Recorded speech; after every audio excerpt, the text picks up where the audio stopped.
للملائكة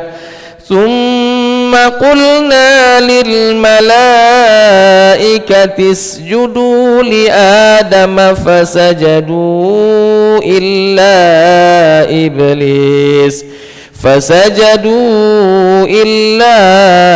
إبليس لم يكن من الساجدين. Ma'asyiral hadirin, jamaah salat subuh Masjid Baitur Rahman yang dimuliakan oleh Allah Subhanahu wa taala.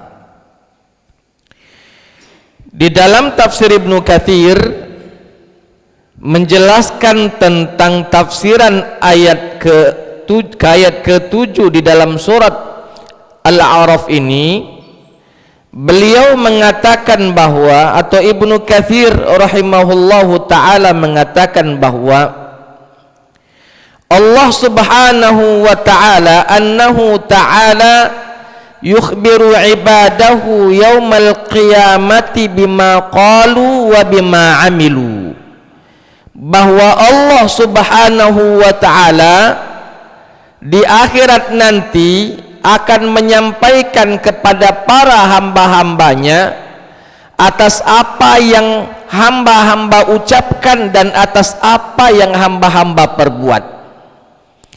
Artinya adalah semua amalan yang kita lakukan dari ucapan maupun perbuatan, semuanya akan Allah Subhanahu wa ta'ala sampaikan kepada kita bahwa ini yang pernah engkau katakan dan yang ini yang pernah engkau lakukan. Qaliluhu wa kathiruhu, atau min qalilin wa kathirin, entah ucapan maupun perbuatan itu banyak atau sedikitnya, jalilun wa hakirun, perkataan tersebut mulia atau hinanya, kesemuanya itu akan Allah Subhanahu wa ta'ala bersaksi bahwa kita telah melakukannya. Li'annahu ta'ala syahidun ala kulli syai'in, karena Allah ta'ala maha mampu, maha melihat, maha menyaksikan atas segala sesuatu. La yaghibu anhu syai', tidak ada satupun yang akan tertutup dari Allah Subhanahu wa ta'ala. Ma'asyiral hadirin, jamaah salat subuh yang dimuliakan oleh Allah ta'ala. Artinya pada ayat ini, falanaqussanna alaihim bi'ilmin, dan maka pasti kami akan mengkabarkan, menyampaikan kepada mereka atas apa-apa yang telah mereka perbuat dulu semasa hidup di dunia, sedang kami mengetahui keadaan mereka yang sesungguhnya, kata Allah ta'ala. Wa ma kunna ghaibin, dan kami sekali-sekali tidaklah jauh dari mereka. Artinya Allah mengawasi kita dan Allah maha melihat apa yang kita lakukan dan apa yang kita ucapkan. Dan pada akhirnya falanakussanna alaihim, falanakussanna alaihim, pak, asal kata dari qassa, menceritakan. Allah pasti akan ceritakan semua yang kita lakukan, semua yang kita ucapkan, ditontonkan, diperlihatkan di tengah orang-orang banyak di padang mahsyar. Semua yang kita lakukan dan semua yang kita ucapkan. Untuk apa dihadirkan ucapan dan perilaku kita dan yang kita lakukan? Agar supaya dibalas oleh Allah Subhanahu wa ta'ala, diberikan balasan. In syarran fa syarrun wa in khairan fa khairun. Kalau jelek ucapan dan perbuatan, maka yang didapatkan adalah kejelekan pula. Sebaliknya, kalau baik yang diucapkan dan yang dilakukan, maka yang didapatkan baik pula. Bapak Ibu hadirin, ini menunjukkan bahwa pertama, hari akhir pasti. Yang kedua, hari kebangkitan pasti. Yang ketiga, tentang amal perbuatan, pencatatan amal ibadah kita itu pasti. Jadi jangan sampai di antara kita ada yang berkeyakinan bahwa tidak ada catatan amal itu. Semua yang kita lakukan sudah dilakukan, selesai. Tidak ada yang namanya dicatat apalagi dibalas. Nah, ayat ini menjelaskan kepada kita kepastian bahwa apa yang kita lakukan itu dicatat sebenar-benarnya. Tidak ada satupun yang terlepas, tidak ada satupun yang hilang, tidak ada satupun bukti yang rusak, kesemuanya lengkap. Dan di akhirat nanti, setelah alam semesta hancur, lalu kita dibangkitkan ketika tiupan sangkakala yang kedua, dibangkitkan kita, digiring kita ke padang mahsyar. Lalu nanti pada akhirnya kita akan diaudit amal-amalan kita, dihadirkan amal-amalan yang kita lakukan, entah itu dari perkataan maupun dari perbuatan. Wala yakhfa alaihi syai'un, tidak ada satupun yang Allah tak tahu, tidak ada satupun Allah Ta'ala tidak mengerti. Kesemuanya Allah fahami dan kesemuanya Allah mengetahui. Tidak ada satupun rahasia yang tersembunyi di hadapan Allah Subhanahu wa Ta'ala. Kalau di dunia Bapak Ibu, semasa hidup kita, mungkin banyak rahasia-rahasia yang mungkin hanya Allah dan kita saja yang tahu. Manusia tidak ada yang tahu misalnya rahasia kita ini. Sepandai-pandainya kita menutupi rahasia tersebut, mungkin di hadapan manusia rahasia tersebut tidak terbongkar, mungkin. Tapi ketahuilah bahwa di hadapan Allah tidak ada yang disebut rahasia. Allah tuh maha tahu apa yang kita lakukan, apa yang kita ucapkan, bahkan apa yang masih bersarang di dalam hati kita belum kita ungkapkan, Allah juga sudah tahu. Jadi tidak ada satu rahasia pun yang mampu kita sembunyikan dari Allah Subhanahu wa Ta'ala. Terlalu naif seseorang jikalau orang tersebut meyakini bahwa tidak ada yang tahu, teko Tuhan lagi tidak tahu. Terlalu naif orang itu. Ketika kita melakukan satu perbuatan, Pak, perbuatan yang tidak menyenangkan, perbuatan yang dimurkai oleh Allah, mungkin manusia di waktu itu tidak ada di sekitar kita. Tapi yakini dan ketahuilah bahwa malaikat raqib atid ada bersama kita. Itu bukti itu, Pak. Yang kedua, bisa jadi ada hewan-hewan yang ada di sekeliling kita. Entah itu cicak, entah itu semut, entah itu nyamuk. Jangan kira mereka itu tidak bisa bersaksi di hadapan Allah. Anggap saja semuanya tidak ada. Manusia tidak ada di sekeliling kita ketika kita melakukan kemaksiatan tersebut. Tidak ada juga hewan yang berada di tempat kita tersebut. Maka ketahuilah bahwa tangan, kaki, semuanya akan bersaksi dan akan mengungkapkan apa yang kita lakukan. Dalam surat Yasin kan jelas, kita sering baca bahwa ketika mulut dikunci, tangan berbicara, lalu kaki menjadi saksi. Al-yauma nakhtimu ala afwahihim, mulut mereka kami kunci, wa tukallimuna aydihim, tangan mereka berbicara, wa tashhadu arjuluhum, kakinya membenarkan, kakinya bersaksi atas apa yang disampaikan oleh tangannya, bima kanu yaksibun, atas apa yang mereka lakukan. Selesai, tidak ada lagi, Pak. Semuanya pasti memiliki saksi. Mungkin memang manusia tidak ada, mungkin hewan juga tidak ada, atau anggap saja malaikat raqib atid juga tidak ada.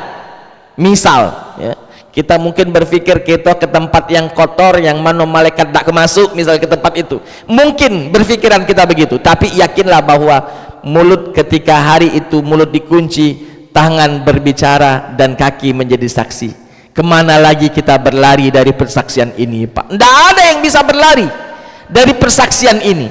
Ketika mulut yang pandai berbicara, pandai bersilat lidah, dikunci oleh Allah, ditutup oleh Allah, tak mampu mulut ini berbicara karena penuh dengan kebohongan. Lalu tangan yang berbicara, kaki menjadi saksi atas kebenaran yang diucapkan oleh tangan, maka tidak ada lagi tempat berlari bagi kita. Maka hujjah sudah selesai, hujjah sudah didirikan, maka tidak ada kalimat lain kecuali bahasa kita nyerah. Sudah tak mampu lagi berlari dari kenyataan yang dulu pernah kita lakukan. Maka Bapak Ibu, ayat ini menjelaskan bahwa akan menceritakan semua yang kita lakukan dan semua yang kita ucapkan, maka oleh sebab itu kita barang tentu sudah banyak salah, banyak perbuatan, perkataan yang tidak baik. Oleh sebab itu minta kepada Allah agar perkataan dan perbuatan yang dulu kita lakukan yang tidak diridai oleh Allah Ta'ala agar supaya dihapuskan, agar supaya di pemutihan, agar supaya ditipek semua kesalahan-kesalahan itu. Bagaimana caranya? Memperbanyak bertaubat kepada Allah. Bertaubat kepada Allah. Setelah bertaubat kepada Allah, taubatan nasuha, diterima taubat kita oleh Allah, maka Allah Ta'ala akan menyembunyikan apa yang dulu kita pernah lakukan. Allah akan meninggalkan apa yang dulu pernah kita lakukan karena kita telah meminta ampun kepada Allah, bertaubat kepada Allah, dan taubat kita diterima oleh Allah Ta'ala, maka dianggap tidak pernah melakukan, ya. At-taubatu yuhjibu bima qablaha. Taubat itu akan menutupi sesuatu yang sebelumnya. Kalau kita bertaubat, taubat kita diterima sebanyak apapun dosa, kesalahan, khilaf yang kita lakukan, maka Allah akan ampuni. Ya ibadi, dalam hadis qudsi mengatakan, wahai hamba-hambaku, seandainya dosa-dosamu itu, ya, memenuhi langit, ya, saking ditumpuk dosa saking banyaknya sampai ke langit, engkau datang kepadaku tidak mensekutukan Allah Ta'ala, lalu bertaubat dengan apa yang kau lakukan, maka engkau akan mendapatkanku luas ampunannya. Walaupun dosa-dosa yang dulu pernah engkau lakukan sebanyak buih di lautan tak terhitung banyaknya, Pak, saking banyaknya. Ketika kita datang menghadap Allah dengan taubatan nasuha, maka insya Allah Allah akan tutupi, Allah akan terima taubat, dan Allah akan tutupi seakan-akan tak pernah kita melakukan kesalahan itu. Nah, tapi kalau kita mati masih membawa dosa tersebut, maka falanakussanna alaihim bi'ilmin, pasti kata Allah, kami akan ceritakan semua kepada mereka atas apa yang dulu pernah mereka lakukan, min qaulin wa a'malin, min qaulin wa fi'lin, dari perkataan maupun perbuatan, bi'ilmin, sedangkan kami tahu memang posisi mereka, wa ma kunna ghaibin, dan kami tidaklah sekali-sekali jauh dari mereka, kami tahu, kami dekat dengan mereka, sehingga Allah Subhanahu wa Ta'ala maha tahu persis tentang kondisi kita. Jadi ayat ini, ayat ketujuh, menjelaskan tentang ma'iyatullah, satu, yang kedua ilmullah, dua, yang ketiga Allah itu akan memberikan balasan atas apa yang kita lakukan, baik buruknya ketika kita hidup di dunia. Ketika baik dibalas kebaikan, ketika buruk maka dibalas dengan keburukan, na'udzubillah. Masuk kita pada ayat ke-8, wal waznu yawma idzinil haqq. Kata Allah Ta'ala, di hari itu al-waznu, timbangan itu benar-benar nyata. Wal waznu yawma idzinil haq, dan timbangan pada hari itu di padang mahsyar benar-benar nyata, benar-benar ada. Artinya didatangkan amal kita lalu dimasukkan ke timbangan. Amal baik diletakkan pada timbangan baik, amal buruk diletakkan pada nerajah buruk. Seperti timbangan yang ada lah, selalu memiliki dua sisi, sisi satu dengan sisi dua, yang mana lebih berat ini? Maka yang baik-baik diletakkan di tempat satu, yang buruk-buruk diletakkan di tempat yang lainnya, lalu ditimbang mana yang lebih berat, mana yang lebih bagus, mana yang lebih banyak. Apakah amal baiknya lebih banyak, lebih berat dibandingkan amal buruknya, sehingga dia termasuk orang yang beruntung? Atau amal buruknya lebih banyak dibandingkan amal baiknya, sehingga mereka menjadi orang-orang yang merugi? Ditimbang, Pak. Amal ibadah kita ditimbang. Di dalam sebuah hadis, Rasulullah SAW menceritakan tentang kondisi di penimbangan itu, Pak.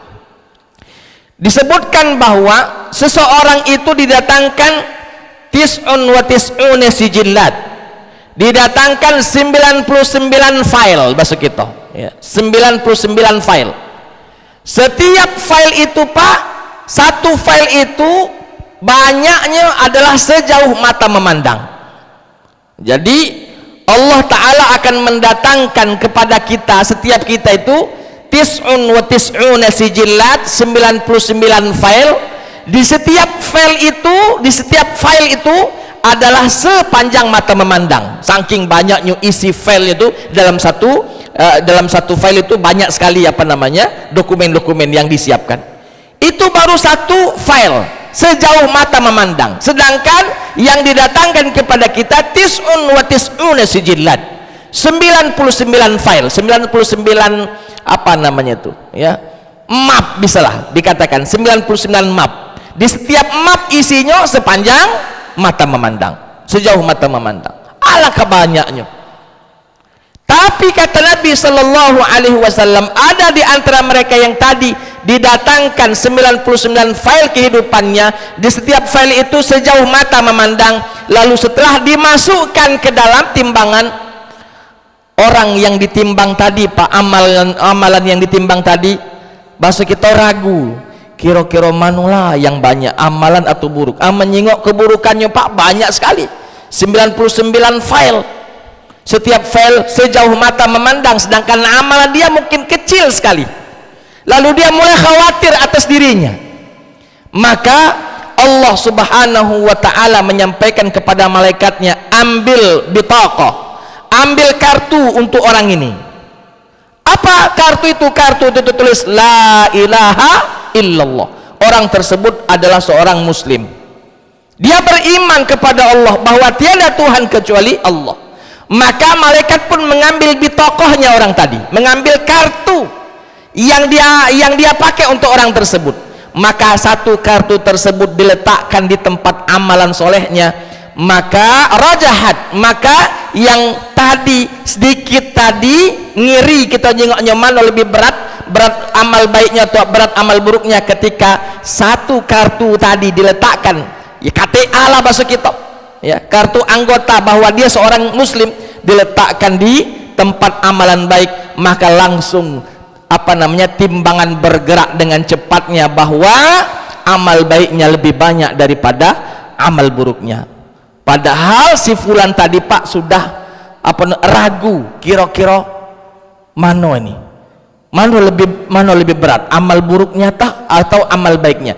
Ketika satu bitaqah itu diletakkan, KTA-nya diletakkan, maka alhamdulillah yang baik lebih berat daripada yang buruk, sehingga dipersilahkan masuk ke dalam surga Allah. Yang keburukannya Allah ampuni.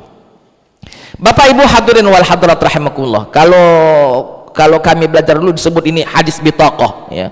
Hadis bitaqah ini keutamaan bagi orang-orang yang beriman, bahwa nanti mereka itu akan mendapatkan kartu KTA lah bahasa kita itu, ya, kartu tanda anggota bahwa kita umat Islam. Di kartu KTA itu tertulis la ilaha illallah, tiada Tuhan kecuali Allah. Tinggal tidak semua orang yang mengucapkan la ilaha illallah dapat itu Pak. Kenapa? Karena la ilaha illallah laha dawabit. La ilaha illallah memiliki syarat dan aturan yang berlaku. Kalau dia mengucapkan la ilaha illallah tapi dia masih melakukan kesyirikan, masih pergi ke atas gunung cari kekayaan, cari pesugihan, lalu dia masih menggunakan ajimat atau dan lain sebagainya, bisa jadi KTA-nya itu tidak berlaku. Kenapa? Karena mulutnya saja mengucapkan la ilaha illallah, padahal amal ibadahnya tidak menunjukkan kalau dia meyakini ada la ilaha illallah.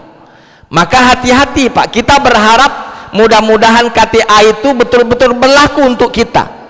Jadi nanti ketika ditimbang amal ibadah kita, betul-betul amal baik lebih banyak, lebih berat karena ditolong dengan KTA tadi. Aku khawatir kita mengharapkan KTA, rupanya KTA tidak dapat gitu Pak. Kenapa? Kau memang ngaku diri sebagai seorang muslim, tapi amalan kau tidak nunjukkan seorang muslim. Tingkah laku kau, ucapan kau tidak nunjukkan sebagai seorang muslim. Yang ini yang kita khawatirkan Pak. Dia ngaku sebagai muslim, panggilan azan hayya 'alas shalah, hayya 'alal falah, di waktu subuh as-salatu khairum minan naum, dia dengar itu Pak. dia rela meninggalkan sholat, tarik selimut, kembali tidur. Nah yang cah ini khawatir aku kalau tidak dapat KTA, walaupun dia mengucapkan la ilaha illallah, khawatir sekali. Bukan aku memastikan tidak dapat Pak, aku khawatir orang yang seperti itu tidak dapat KTA. Aku khawatir bagi orang-orang yang tahu masuk bulan Ramadan tapi dia tidak mau berpuasa di siang harinya. Kalau di malam harinya tidak mau tarawih, sudahlah, tarawih itu sunnah. Tapi yang wajib ini puasa di siang hari bulan Ramadan. Dia tidak mau Pak berpuasa misalnya tanpa alasan yang dibenarkan oleh syariat. Dia tidak dalam kondisi musafir, dia juga tidak dalam kondisi sakit, dia padahal sudah akil balik, mukim di satu tempat, tidak puasa. Tidak ada tidak ada alasan yang dibenarkan oleh syariat bagi dirinya sehingga dia tidak berpuasa. Yang cak ini khawatir aku Pak, dia minta kartu tadi, KTA tadi tidak diunjuk oleh Tuhan. Kau ngaku Islam puasa tidak, ya. Bahkan Pak ada di antara orang, naudzubillah, dia sudah tidak puasa, ngajak wong lain pulau tidak puasa. Jingok kawannya, kau puasa, melo aku, kita makan, aku traktir, galak ada. Ini kan jadi setannya ini Pak, ini yahullu mahalla syaitan, ini dia mengambil posisi setan dia ini. Seharusnya setan yang ngajak keburukan, dia ngajak kawannya keburukan, karena dia tidak puasa, nyingok kawannya puasa, ngajak kau puasa, sini kita makan aku yang neraktir. Nah yang cak ini kan bisa membuat hati atau iman seorang goyah Pak. Kalau sudah lapar-laparnya diajak makan, ditraktir pula di tempat yang mana uang tadi memang senang makan di situ. Ini kan kalau iman orang lemah bisa hancur Pak imannya, bisa jadi payu kita makan. Padahal pada awalnya temannya tadi berpuasa. Na'udzubillah, yang ini nambah parah lagi. Jangan-jangan dia agak di akhirat minta KTA tidak diunjuk oleh Allah Subhanahu wa taala. Wal waznu yauma idzinil haqq, kata Allah taala, di hari itu timbangan betul-betul nyata, timbangan betul-betul ada, dan timbangan tersebut adil seadil-adilnya. Kalau timbangan yang ada di sisi kita, timbangan yang ada di pasar Pak, kita sanksi, mungkin timbangan itu tidak pas, karena kadang ada permainan kotor para penjual ini Pak. Timbangan dipermainkan, entah itu ditambah logamnya, ditambah apanya, supaya akan mengurangi timbangan yang ditimbang tadi. Na'udzubillah. Padahal dia tahu dalam ayatnya Allah Ta'ala mengatakan wailul lil mutaffifin, celaka, neraka wail bagi orang-orang mutaffif, alladzina idza talu 'alan nasi yastawfun. Kalau dia meli Pak, yastawfun, minta disempurnakan timbangannya. Wa idza kaluhum aw wazanuhum yukhsirun. Kalau dia yang nyual, timbangannya dikurangi. Yang cak ini katong pedamaran nak lemak di diri, tak lemak di orang. Kalau dia belanja nak pas timbangan, bila perlu anget lebih sedikit. Ibu-ibu misalnya belanja sayur di gerobak-gerobak lewat depan rumahnya, lah sudah diukur nian timbangan itu, meli tomat 1/2 kilo Pak. Nah lah diukur oleh mamang itu 1/2 kilo nian, datang sudah diunjuk 1/2 kilonya, ngecup sikok lagi, aku minta sikok ini jangan dibiasakan Pak, rugi wong. Lah sudah bagus-bagus timbangan tadi, dicup lagi sikok, minta lagi sikok yang kecil-kecilan ya. Oleh sebab itu hati-hati ya. Falanaqussanna 'alaihim bi'ilmi wa ma kunna ghaibin wal waznu yauma idzinil haq, kata Allah Ta'ala, di hari itu timbangan betul-betul nyata, benar adanya, dan timbangan itu adil seadil-adilnya, karena timbangan itu milik Allah dan timbangan itu adil sekali. Dan Allah Ta'ala mengatakan wa mallahu bizallamil 'abid, Allah sama sekali tidak akan pernah menzalimi hamba-hambanya walaupun sekecil biji zarrah. Wal waznu yawma idzinil haq faman thaqulat mawazinuhu, barang siapa yang berat timbangan baiknya, kata Allah, faulaika humul muflihun, dia termasuk orang-orang yang beruntung. Timbangan amal baiknya lebih berat. Lalu bagaimana dengan amal ibadah perbuatan buruknya yang dia lakukan? Kan timbangan itu Pak, ada yang baik ada yang buruk. Bagaimana timbangan buruknya tadi? Timbangan buruknya itu kata para ulama tahta masyiatillah, tergantung Allah kepengennya apa. Kalau Allah Ta'ala ingin mengazab apa yang tadi amal buruknya tadi, falahu sya'nuhu, Allah memiliki hak untuk mengazab karena dia melakukan perbuatan dosa. Tapi kalau Allah ingin mengampuninya, Allah juga berhak mengampuni ketika orang tersebut sudah ditimbang dan amal baiknya lebih berat daripada amal buruknya. Maka kita tidak bisa langsung memastikan pasti langsung masuk surga, tidak, karena surga neraka itu tahta masyiatillah, tergantung hak prerogatif Allah Ta'ala. Tapi yakinlah bahwa kita harus berhusnuzon kepada Allah, wa rahmati wasi'at kulla syai', bahwa rahmat Allah Subhanahu wa Ta'ala lebih luas dari segala sesuatu ya. Jadi kalau kita berhusnuzon kepada Allah, maka Allah Ta'ala mengatakan dalam sebuah hadis qudsinya, ana inda zanni 'abdi bi, aku tergantung prasangka hambaku atas diriku. Oleh sebab itu perbanyaklah beramal soleh, bertaubatlah atas segala perbuatan salah, agar supaya nanti ketika ditimbang, timbangan baik lebih berat daripada timbangan buruk, dan timbangan buruk tersebut diampuni oleh Allah sehingga langsung kita dimasukkan ke dalam surga Allah Subhanahu wa Ta'ala. Faman thaqulat mawazinuhu faulaika humul muflihun, barang siapa yang timbangan baiknya lebih berat, maka mereka termasuk orang-orang yang beruntung. Waman khaffat mawazinuhu, barang siapa yang timbangan baiknya lebih ringan daripada timbangan buruknya, faulaika alladzina khasiru anfusahum, mereka itu orang-orang yang merugi ya. Faulaika alladzina khasiru anfusahum bima kanu biayatina yuzlimun, karena mereka telah menzalimi ayat-ayat Allah. Allah telah menyampaikan kabar tentang hari yang akan datang itu, kita cuek bebek je budak meni hari, kita dak galak tahu, dak galak nau.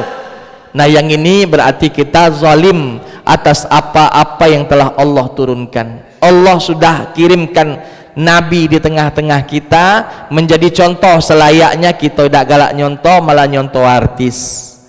Allah Ta'ala turunkan Al-Quran untuk jadi pedoman hidup, supaya dibaca, difahami, dan pada akhirnya diamalkan. Ini Al-Quran cuma jadi pajangan Pak, dibaca dak pernah.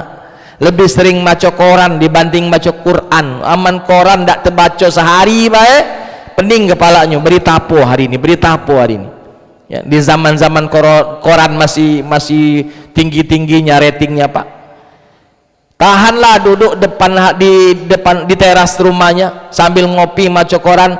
Pokoknya jam 7 bapak itu pasti duduk depan rumah ngopi di teras sambil baca koran. Jam 7 kita lewat jam 7 pasti duduk situ ya, dijadwalkan baca koran. Sedangkan Quran tidak dibaca-baca. Nah jadi pajangan be Al-Quran, mohon maaf. Pas dibaca nak baca pas masuk Ramadan bahe.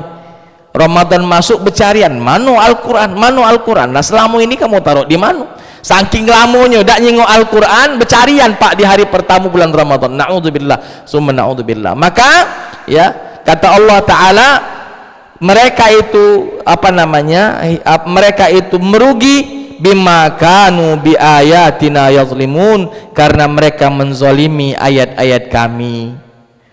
Allah kirimkan, Allah utus para rasul, kita dak galak nurut. Allah turunkan kitab suci, kita juga dak galak maco, dak galak memahami, dan juga dak galak menjalankannya. Maka sudah amal baiknya sedikit, amal buruknya banyak, dan ketika ditimbang amal baiknya kalah dibandingkan amal buruknya.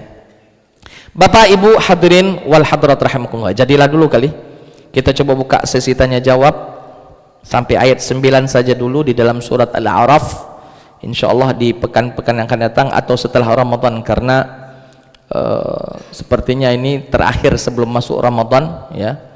Sedangkan Ramadan kita ada kegiatan-kegiatan lainnya, mungkin kita akan lanjutkan nanti kajian tafsir kita ini ba'da Ramadan di bulan Syawal insyaallah. Mudah-mudahan kita semua dalam kondisi sehat walafiat, dalam keberkahan, dalam ketaatan, dan pada akhirnya nanti kita masuk ke di bulan Ramadan dalam kondisi sebaik-baik kondisi, sehingga kita bisa melaksanakan bulan Ramadan dengan sebaik-baiknya. Mudah-mudahan Allah berikan taufik dan hidayah kepada kita semuanya. Kita buka sesi tanya jawab, yang ingin bertanya dipersilahkan.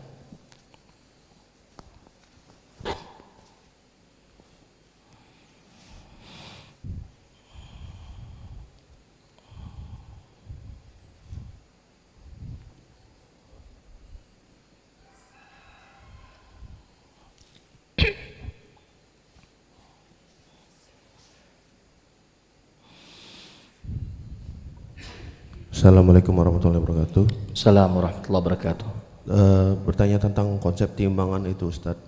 Tentang timbangan ini bersangkutan juga dengan amalan yang sedikit tapi berkualitas, dan amalan banyak tapi kurang berkualitas. Itu gimana, Ustadz, tentang berkaitan dengan masalah timbangan kita itu? Baik. Terima kasih, Ustadz. Baik. Masalah amalan kecil berkualitas, berat kualitasnya, dengan amalan besar tapi ringan, kalau kita di dunia saja kita tahu mana yang bagus mana yang tidak, jangan tanya tentang kemahatauan Allah. Mungkin misalnya ini contoh kita sedekah hanya 50.000 saja, tapi niatnya ikhlas, betul-betul ikhlas ingin membantu, bisa saja nilai 50.000 itu lebih berat nilainya dibandingkan kita bersedekah 1 juta tapi karena kepengen dikatakan dermawan. Jadi Allah subhanahu wa ta'ala pasti maha tahu si fulan amalannya kualitasnya bagaimana. Ini mungkin amalan kecil tapi memang berkualitas, ini amalan besar tidak berkualitas. Allah maha tahu, Allah maha tahu. Wallahu sari'ul hisab. Allah itu maha cepat hitung-hitungannya. Jangan diajarkan oleh Allah bagaimana cara ngitung yang benar itu. Allah maha tahu, ini kualitasnya begini, ini kualitasnya begini. Dan Allah pastikan wa mallahu bizallamin lil abid. Allah takkan pernah zalim atas hamba-hambanya. Jadi Allah maha tahu ini amalannya ini berkualitas atau tidak. Allah maha tahu ini amalan ini besar atau tidak. Jadi setiap amalan yang baik-baik tadi dimasukkan di dalam timbangan tadi, sudah sudah tergantung yang sudah Allah tetapkan, ini sekian beratnya, ini sekian beratnya. 1 kilo misalnya, 1 kilo beras sedikit paling ya, paling hanya ya mudah kita bawa. Tapi kalau 1 kilo kapas besar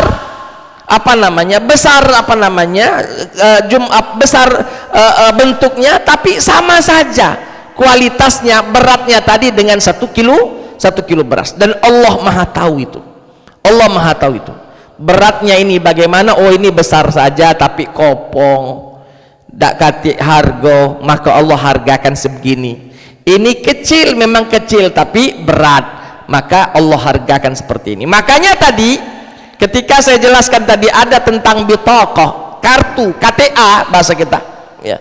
KTA itu kan kecil, Pak. Berapa besar lah KTA itu? Sejengkal kali sejengkal lah kurang lebih. Itu pun tipis. Itulah besar, Pak, kalau KTA sekilan kali sekilan, sejengkal kali sejengkal itu. Lah besar KTA itu. Ya paling ya 5 cm kali 10 cm kalau nak KTA gitu nih. Semak itu, tapi ketika dimasukkan ke timbangan langsung beratnya nambah signifikan.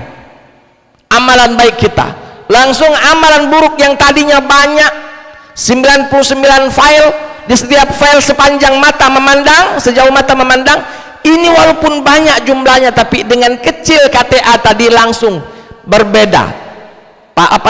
Beratnya signifikan bertambah di timbangan baik tadi.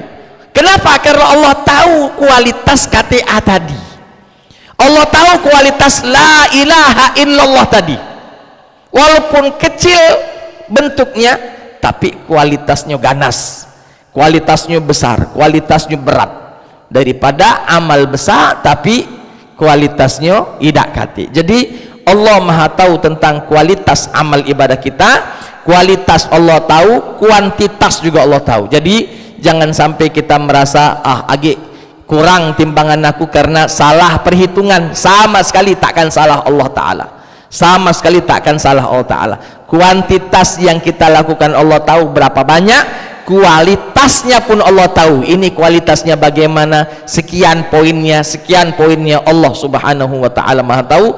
Maka yang menjadi kewajiban bagi kita beramal solehlah, beramal baiklah.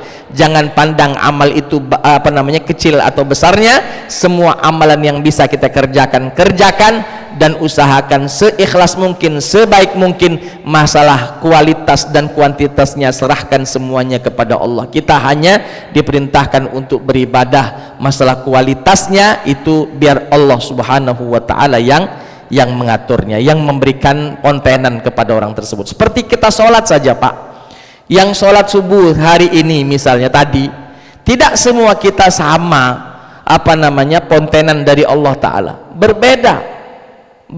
Yang jelas barisan lebih depan lebih besar daripada barisan di belakangnya. Itu secara kasat mata bisa kita lihat, karena kata Nabi ya, di depan lebih yang pertama lebih utama dibandingkan yang di belakang. Tinggal yang di depan yang ini apakah sama lagi? Jawabannya belum tentu sama, karena beda orang, beda kehusyuannya. Semakin khusyuk seseorang, semakin bagus kualitas dari sholat tersebut. Jadi kita melakukan ini, Allah Maha tahu, kualitasnya Allah Maha tahu. Jangan pernah kita merasa merasa takut bahwa amalan yang kita kerjakan kualitasnya yang kita inginkan seperti ini, tapi diberikan kualitas yang tidak sesuai. Jadi Allah Maha tahu kualitasnya bagaimana. Hanya saja kita kan menginginkan kualitas bagus terus, tapi kan yang memberikan kontenan kan Allah. Allah Maha tahu kualitas si fulan hanya seperti ini, ibadahnya kualitasnya seperti ini. Maka Allah Maha tahu, jangan pernah meragukan kemahatauan Allah Subhanahu wa Ta'ala tentang kualitas dan kuantitas dari ibadah yang kita lakukan. Wallahu ta'ala a'lam bissawab. Yang lain silahkan Pak.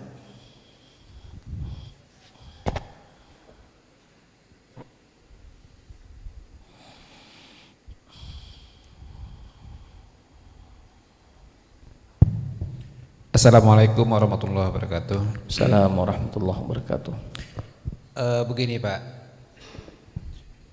kita mengenal ampunan dengan taubat, dengan meminta ampun. Tetapi ada juga menginikan bahwa kalau kita pernah meninggalkan sholat misalnya, itu kita bisa kodok. Ini sesuatu yang agak ini bagi saya. Apakah kodok ataupun kalau di agama lain itu ada pembalasan langsung, karma itu. Kalau kita rasanya enggak kati karma itu. Tapi nah ini bagaimana ini Ustadz? Itu yang pertama. Yang kedua,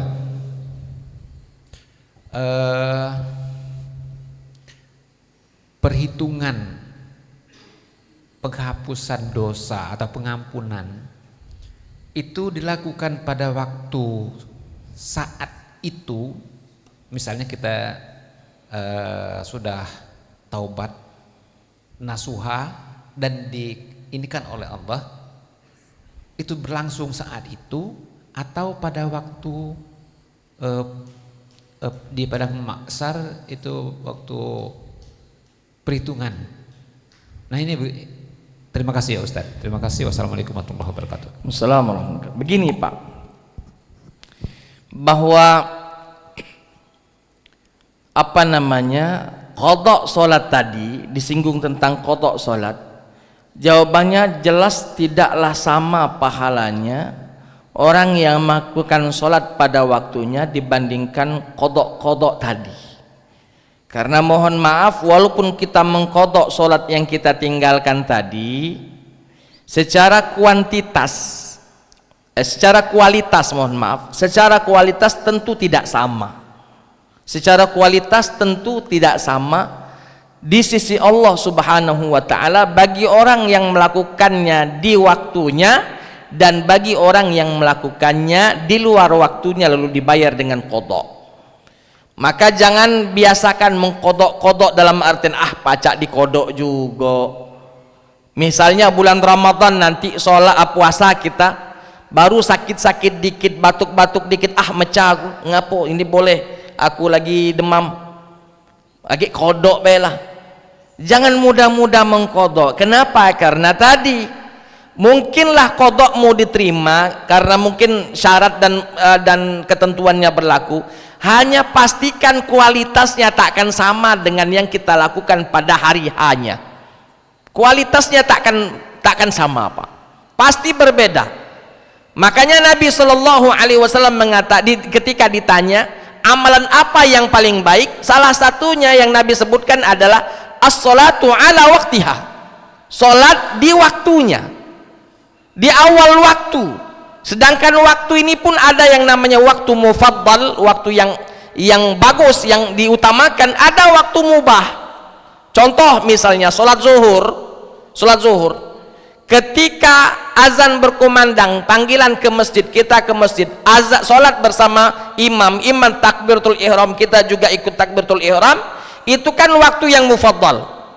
Setelah waktu jamaah selesai, kita misalnya karena ada kegiatan 2:30 baru sholat zuhur, boleh tak? Boleh jawabannya, boleh 2:30 karena belum waktu asar, tapi tidak dapat keutamaan waktu yang utama tadi.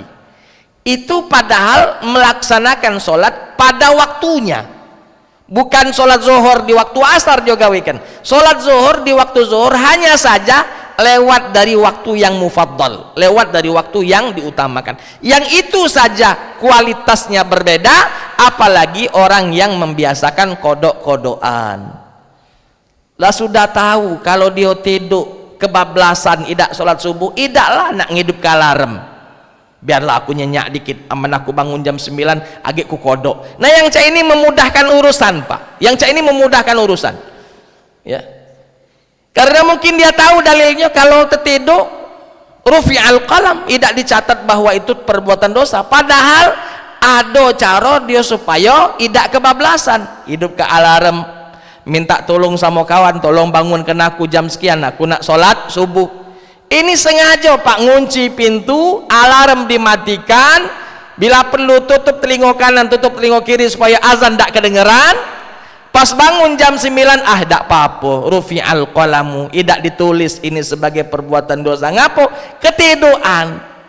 Yang cak ini Allah Maha tahu ya, niat kita cak manu. Beda kalau orang betul-betul kebablasan, alarm sudah dihidupkan, lalu sudah minta tolong sama kawan untuk dibangunkan, rupanya alarm ini bunyi-bunyi tapi kecilan suaranya, settingannya tuh lupa kita perbaiki settingan volumenya tuh kecil, tak terdengar, jadi bunyi alarm tak terdengar gitu. Kawan kita lupa pula bangun ke kita. Yang cak ini kan semua usaha sudah kita tunaikan, rupanya qaddarallahu ma syaa fa'al. Apa yang Allah takdirkan itulah yang terjadi. Nah barulah nanti bangun jam 9 sholat subuh, gitu jam 9 qadaan, itu itu lain cerita. Kenapa? Karena semuanya sudah kita siapkan, hanya saja Allah takdirkan dengan yang berbeda yang kita inginkan. Oleh sebab itu jawabannya ya, soalan pertama pastilah berbeda ya, antara orang yang melakukan pada waktunya atau yang melakukannya secara qadaan ya, pasti berbeda. Hanya saja qadaan itu kalau bahasa kita hanya untuk memenuhi tugas saja, karena ini kewajiban harus ditunaikan. Kalau tidak ditunaikan aku berdosa, ya mau tak mau qadaan ya, mau tak mau qadaan. Tapi masalah kualitas jangan tanya Pak, kualitasnya berbeda atau tidak atau sama. Jelas kualitasnya berbeda.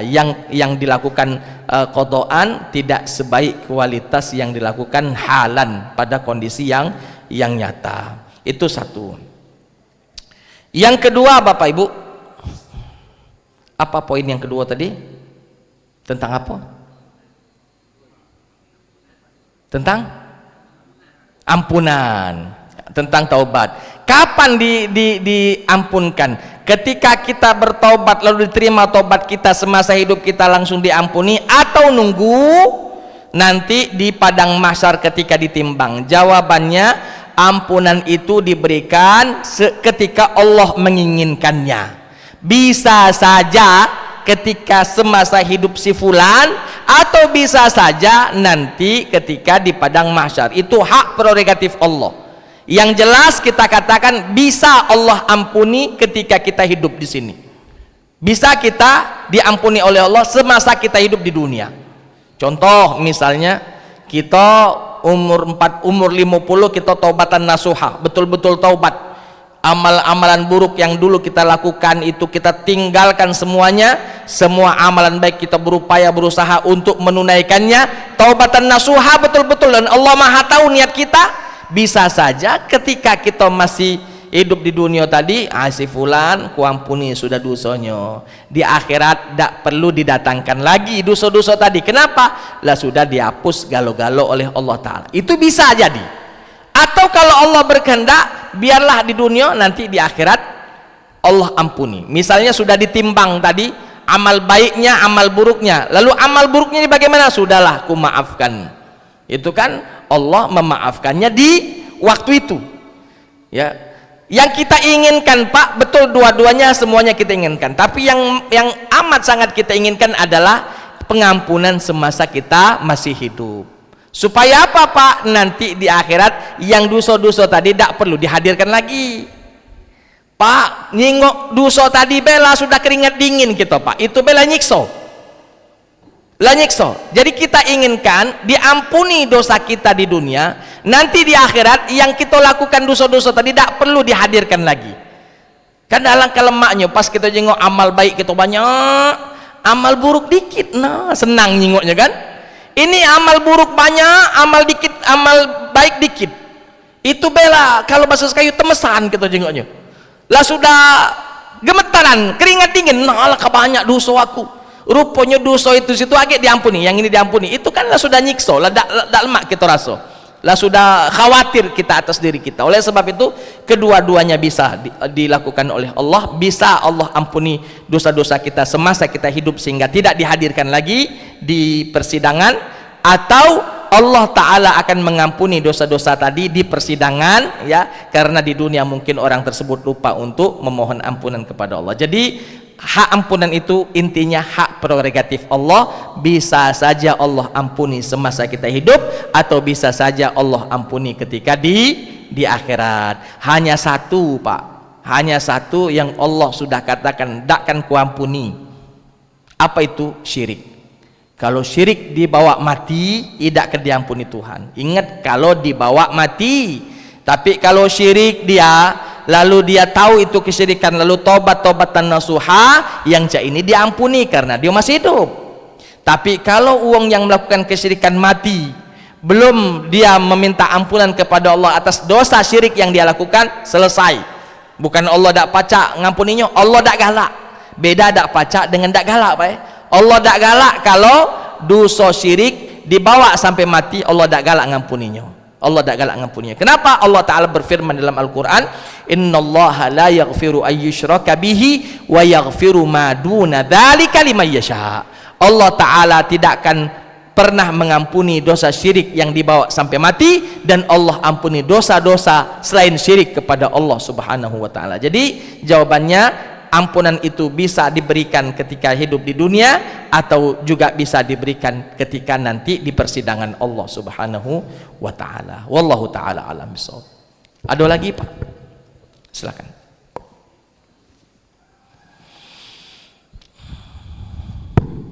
Bismillahirrahmanirrahim. Assalamualaikum warahmatullahi wabarakatuh. Assalamualaikum warahmatullahi wabarakatuh. Mohon maaf sebelum menyapa Ustaz, terutama bagi jamaah, barangkali pertanyaan saya ini sudah berkali-kali dibahas. Nah ini terutama saya pribadi, saya belum begitu mengerti masalah kata ganti atau jamak di dalam Al-Quran itu tadi, seperti kami, kata Allah itu tadi. Misalnya kalau yang ayat 7 sedikit saya pahami bahwasanya mungkin di situ kata kami di situ termasuk di situ ada Rasulullah, ada malaikat, semua makhluk ciptaan Allah menyaksikan semuanya, barangkali itu bisa saya pahami. Nah ini yang ayat 9 Ustaz, ayat 9 yang menyatakan ayat-ayat kami. Nah di situ kalau saya selaku orang awam di dalam berpikir barangkali ayat-ayat Al-Quran ini dibuat oleh banyak Tuhan misalnya. Nah ini bagaimana kita pahami Ustaz? Terima kasih. Baik, begini Pak, bahasa Arab berbeda dengan bahasa Indonesia. Bahasa Arab tidak sama dengan bahasa Indonesia. Kalau bahasa Indonesia mungkin kami langsung konotasinya banyak orang yang melakukannya.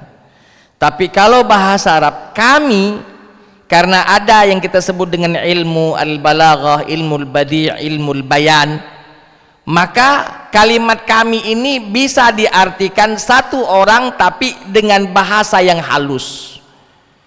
Saya sering memberikan contoh begini, ya. Presiden yang menandatangani Perpres, lalu dia mengatakan, melaporkan atau menyampaikan kepada publik bahwa baru saja kami tanda tangani Perpres. Siapa bayang nanda tanganinya? Padahal presiden dewek yang nanda tangani. Tapi ucapan baru saja kami menandatangi Perpres itu lebih halus terdengar dibandingkan baru saja saya menandatangani Perpres. Walaupun betul kalau presiden ngomong saya yang menandatangani Kepres itu betul sebenarnya kalimat itu, tapi ini kepengen halusan dikit. Sama seperti kepala desa, ya. Baru saja kami tanda tangani, padahal dijengok di surat itu cuma tanda tangan kepala desa. Tidak ada sekdes yang tanda tangan, tidak katik ketua BPD, tidak katik siapa-siapa. Jengok di surat itu yang tanda tangani cuman kepala desa, ya. Kepala desa cuma tanda tangan. Tapi kepala desa ketika menyampaikan kepada masyarakat, baru saja kami menandatangani sebuah surat untuk kami kirimkan ke pusat, ini itu padahal ucapannya kami. Jadi pikiran kita, ini berapa banyak uang yang nandatanganinya. Sekali lagi Pak, kita katakan bahwa Allah itu satu, tiada Tuhan kecuali Allah. Jelas itu, clear itu, bahwa ketika ada kalimat nahnu, kami atau kita di situ, tidaklah selalu konotasinya banyak. Walaupun ada juga yang memaknainya, maksudnya kalau kalimat kami di situ selain ada Allah di situ, ada ada proses lain yang dilakukan oleh hamba-hamba yang lain. Contoh misalnya, inna nahnu nazzalna dzikra, sesungguhnya kamilah yang menurunkan Al-Qur'an. Artinya Allah yang menurunkan Al-Qur'an, ada prosesnya di situ. Diperintahkan kepada Jibril, unjuk wahyu ini ke Nabi Muhammad. Jadi Allah dengan Jibril, makanya disebut kami. Ada juga yang memaknainya seperti itu. Tapi saya khawatir kalau memaknainya seperti itu, setiap kalimat kami dicarinya siapa lagi. Jadi kita langsung saja memaknainya bahwa kalimat kami di situ adalah Allah Subhanahu wa taala, tinggal prosesnya bagaimana, itu hak prerogatif Allah. Bagaimana prosesnya, menggunakan perantara dikirimkan para malaikat atau bagaimana, itu hak prerogatif Allah. Yang jelas ketika disebutkan di sini, ya, faula, karena kenapa mereka itu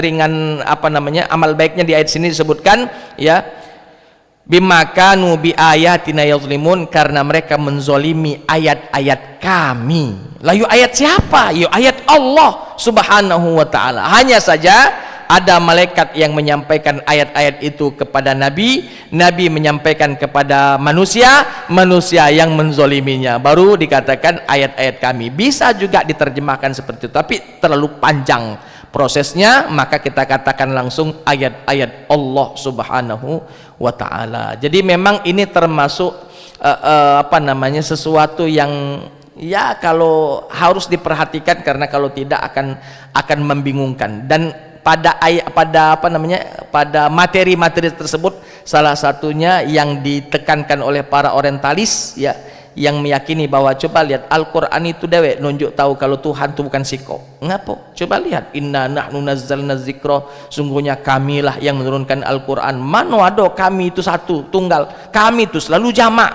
Nah, dan memang dari kalimat-kalimat situ ya orang-orang orientalis mengungkapkannya itu, sehingga kita tambah merasa merasa kebingungan sendiri. Tapi yakinilah bahwa Allah itu satu, tiada Tuhan kecuali Allah. Walaupun Allah menggunakan kalimat kami di situ, bisa jadi memang ada prosesnya selain Allah di situ, dan bisa jadi juga karena Allah Ta'ala ingin memperhalus ucapannya ya, ingin memperhalus firman-firmannya supaya terdengar indah di telinga-telinga para makhluk-makhluknya. Wallahu ta'ala alam bisawab. Karena itulah kurang lebih, entah itu memperhalus ucapan, memperhalus bahasa, atau memang ada di balik itu proses yang melibatkan makhluk Allah yang lainnya. Wallahu ta'ala alam bisawab.